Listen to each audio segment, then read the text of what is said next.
जय हिंद दोस्तों, मैं सेबी पंजीकृत सलाहकार नहीं हूँ। यह वीडियो केवल शैक्षिक और सूचनात्मक उद्देश्य के लिए बनाई गई है भाई। HFCL में गिरावट आ रही है जब से रिजल्ट इसका बीता है। रिजल्ट से पहले तो मोमेंटम था, लेकिन गिरावट आ रही है। एक रिपोर्ट निकल के सामने आ रही है, मॉनिटरिंग रिपोर्ट इसको कहते हैं। प्रेफरेंशियल शेयर जो कंपनी ने 555 करोड़ रुपए का, जी हाँ 555 करोड़ रुपए कुछ करके कंपनी जो है वो जुटाई थी प्रेफरेंशियल शेयर के थ्रू। उसी का जो है यहाँ पे मॉनिटरिंग एजेंसी की ये जो है रिपोर्ट आई है, केयर रेटिंग की मेरे हिसाब से है रिपोर्ट। इसको हम लोग देखेंगे। सबसे पहले देखिए, रिजल्ट इसका आया था। रिजल्ट के बाद लगातार इसमें गिरावट देखने के लिए मिल रही है। रिजल्ट भी ऐसा नहीं कि खराब आया था, बहुत बढ़िया रिजल्ट आया था। 246 करोड़ रुपए का नेट प्रॉफिट हुआ था। अच्छा खासा सेल्स बढ़ा था, जो है ऑपरेटिंग प्रॉफिट बढ़ा था, मार्जिन भी बढ़ा था। लेकिन उसके बाद भी शेयर में जो है यहाँ पे गिरावट देखने के लिए मिल रही है। इसका कारण क्या है, मतलब हम वो मत बोल देना, ठीक है ना। चलिए ठीक है, ठीक है, अभी इसको देख लीजिए। और कंपनी ने 215 करोड़ रुपए AI डेटा सेंटर में भी जो है इन्वेस्टमेंट करने के लिए जो है अनाउंसमेंट किया है उसी रिजल्ट में ही, ठीक है ना। ये सब कई सारी पॉजिटिव खबर थी। उसके बावजूद भी गिरावट हम लोगों को देखने के लिए मिल रही है। और 196 रुपये 85 पैसे पे शेयर ट्रेड करता हुआ दिख रहा है। लॉन्ग टर्म के SM के स्टेज 1 में भी ये शेयर शामिल है, और ये शामिल है 12 जून 2026 से लॉन्ग टर्म के स्टेज 1 में यहाँ पे शामिल है। और अभी तक यहाँ पे देखिए एक्टिव शो कर रहा है, तो लॉन्ग टर्म में शामिल है। तो इसका भी हो सकता है, देखिए देर सबेर तो असर पड़ेगा ही पड़ेगा, ठीक है ना, SM की लिस्ट का।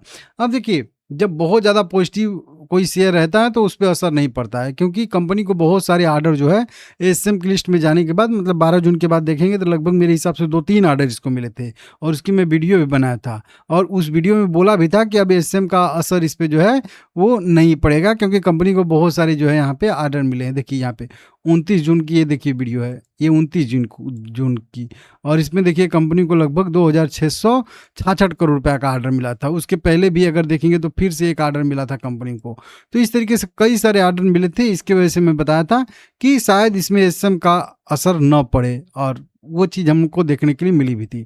अब फिलहाल में ये मॉनिटरिंग एजेंसी की रिपोर्ट आई है। अब ये क्या होता है इसको समझाता हूँ। देखिए, कोई भी जब कंपनी कोई भी फंड रेज करती है, जैसे कि इसके केस में यहाँ पे जो है 555 करोड़ रुपया कंपनी ने प्रेफरेंशियल शेयर इशू करके जुटाए थे। कुछ इक्विटी शेयर इशू किए थे, कितने इक्विटी शेयर, उसका सब डाटा यहाँ पे दिख जाएगा। यहीं पे होगा, कहीं पे ऊपर जाना पड़ेगा। चलिए यहाँ पे मेन देखिए, यहाँ पे लगभग 8 करोड़, यहाँ पे देखिए 8,80,29,651 equity share preferential share issue करके 550 करोड़ रुपया कंपनी ने जुटाया था। कुल मिला के लगभग 62 रुपये 55 पैसे पर इक्विटी शेयर के हिसाब से, और 3 रुपये इसमें प्रीमियम, टोटल 65 रुपये 85 पैसे के आसपास का यहाँ पे इसका प्राइस था, ठीक है ना। और ये कई सारे प्रमोटर, नॉन प्रमोटर, मतलब लोगों को जारी किया गया था। अब जब भी कंपनी ये पैसा जुटाती है ना भाई, प्रेफरेंशियल शेयर के थ्रू या राइट इशू के थ्रू, तो उसका एक उद्देश्य होता है कि मतलब इस पैसे का कहाँ कहाँ खर्च करेगी कंपनी।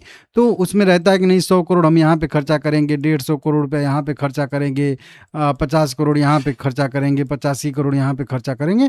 मतलब उसका एक हिसाब किताब होता है, और उसी के लिए मॉनिटरिंग एजेंसी जो है नियुक्त की जाती है, ताकि वो मॉनिटर कर सकें कि जो भी कंपनी जिस भी उद्देश्य के लिए फंड रेज कर रही है, कहीं वो जो है उद्देश्य चूक न जाए, या फिर उसके उद्देश्य के अलग कहीं पैसा न खर्चा हो जाए। तो वहीं CARE as rating monitoring agency report इसकी निकल के सामने आई है। इनको ही मॉनिटर करना था कि पैसा सही सही जगह पे खर्चा हो रहा है कि नहीं हो रहा है। और ये क्वार्टरली बेसिस पे रिपोर्ट जो है ये देती हैं सारी की सारी कंपनियां, ठीक है ना। अब देखिए, बहुत ज़्यादा डिटेल में तो नहीं जाएंगे, क्या हुआ है क्या नहीं, यस नो करके ये सब जवाब देती हैं, ठीक है ना। उसके बाद यहाँ पे देख सकते हो कि किस किस पर्पस के लिए जो है ये पैसा यूज होगा, कहाँ कहाँ पे। तो प्लांट एंड मशीनरी के लिए कुछ जो है यहाँ पे 175 करोड़ रिजर्व किया गया था। उसके बाद यहाँ पे भी देखेंगे कैपिटल एक्सपेंडिचर के लिए जो है 50 करोड़ रुपया। और यहाँ पे देखेंगे तो कुछ एडवांस सिस्टम प्राइवेट लिमिटेड को सब्सिडी कंपनी को देने के लिए 90 करोड़ रुपया। यहाँ पे वर्किंग कैपिटल के लिए 140 करोड़ रुपया, और इन्वेंटरी जो भी कंपनी को लाना है, ठीक है ना। वहीं पे जनरल कॉर्पोरेट एक्शन के लिए यहाँ पे ऑफिस बिजनेस डिप्लॉयमेंट, इस तरीके से के लिए जो है 100 करोड़ रुपया। मतलब कई जगह रिजर्व किया गया था पैसा कि कहाँ कहाँ खर्च होगा। अब उसमें कितना कितना कहाँ कहाँ पे खर्च हुआ ये यहाँ पे कंपनी बता रही है। तो जो 175 करोड़ रुपया खर्च होना था उसमें ना ही 1 रुपया मिला है, ना ही अभी कोई खर्च हुआ है। यहाँ पे भी देखेंगे इसमें भी कोई जो है मैन्युफैक्चरिंग फैसिलिटी के लिए भी कोई नहीं, जो सब्सिडी कंपनी को देने वाले थे उसमें भी कुछ नहीं खर्चा हुआ है। बस एक ही जगह पे यहाँ पे फंडिंग द वर्किंग कैपिटल के लिए जो कंपनी को पैसा चाहिए था 140 करोड़ रुपए, उसमें से 138 करोड़ 75 लाख मिल चुका है।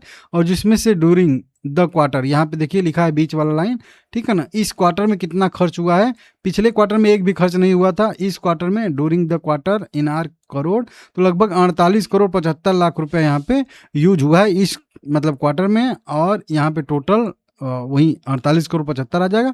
अभी भी इस कैटेगरी के लिए 90 करोड़ रुपया बचा हुआ है, तो वहीं कंपनी को टोटल 555 करोड़ रुपए में से 138 करोड़ 75 लाख रुपया ही मिला है। 138 करोड़ 75 लाख मिला है, उसमें से वहीं 48 करोड़ 75 लाख यूज हुआ है और 90 करोड़ बचा हुआ। और ये 90 करोड़ रुपया कंपनी ने फिक्स डिपॉजिट कर दिया है स्टेट बैंक ऑफ इंडिया में, और 5.25% का इस पर ब्याज भी मिलने वाला है, जो कि आप देख सो 5.1% का ब्याज मिलेगा। तो बहुत कम ही मिल रहा है ब्याज भाई, इनको बड़ा पैसा निवेश कर रहे हैं फिर भी। तो ठीक है, देख लीजिएगा, यही रिपोर्ट थी। इसका क्या कोई फर्क पड़ेगा? देखिए, इसका बहुत ज़्यादा पॉजिटिव निगेटिव कोई फर्क नहीं पड़ता, क्योंकि जो भी प्लान था पहले से है। हाँ, जो कंपनी कार्य कर रही है उस पर ये मॉनिटरिंग बस एक रिपोर्ट है, बाकी ये नई कोई खबर नहीं है, बस वही मॉनिटरिंग है कि कहाँ कहाँ खर्च हुआ नहीं हुआ, उसका एक हिसाब किताब कह लीजिए बस है, ठीक है ना। तो इससे बहुत ज़्यादा पॉजिटिव निगेटिव कोई भी असर नहीं पड़ेगा, ना ही पॉजिटिव ना ही निगेटिव, ठीक है ना। अब शेयर में लगातार गिरावट क्यों हो रही है भाई? अच्छा रिजल्ट आने के बावजूद। तो अच्छा रिजल्ट आने के बावजूद गिरावट इसलिए हो रही है क्योंकि अभी शेयर 80 रुपये के आसपास था, और 80 रुपये से यहाँ पे जो है 240 रुपये कह लीजिए, 20 रुपये कह लीजिए तक गया था। तो बहुत ज़्यादा मोमेंटम दिखा था। रिजल्ट जिसके हिसाब से आया है उसके हिसाब से प्राइस भी मोमेंटम कर चुका है। तो वही थोड़ा बहुत जो है न्यूज ऑन सेल, मतलब अच्छा रिजल्ट आने के बावजूद भी गिरावट, या बढ़िया न्यूज आने के बाद भी गिरावट आती है, तो वहीं आ रही है। जब हम लोगों का लेवल ब्रेक होगा 190 वाला नीचे की साइड में, तो फिर आप लोग मान के चलिएगा गिरावट किस में संभावना है। हालांकि लोअर सर्किट वाले शेयर में मैं वैसे भी निगेटिव रहता हूं, तो अभी इसमें लोअर सर्किट लग रहा है, तो थोड़ा सा मेरा भी उसमें निगेटिव रहेगा। सेब के लिए मेरे हिसाब से 207 रुपये 8 रुपये को फिर से ऊपर ब्रेक करके जब सस्टेन करेगा तभी मेरा भी इसमें तेजी का रहेगा, नहीं तो इस रेंज के अंदर अंदर रहेगा तो मान के चलिए न्यूट्रल है, या फिर इसको निगेटिव अभी से मान के भी हम लोग चल सकते हैं। 50 डे में है, सपोर्ट दे देगा तो दे देगा, नहीं तो फिर ये फिर सीधा 134 और 112 से लेकर 34 वाले जोन में, इस जोन के आसपास आएगा। जो दो लेवल है ना, तो ये बन के जोन बनाएगा, और ये एक यहाँ पे भी रेड जोन बनेगा, ठीक है ना। देख लीजिएगा, फिलहाल में इसमें व्यू मेरा गिरावट का रहेगा, तो आप प्रॉफिट बुकिंग यहाँ पे कर सकते हैं।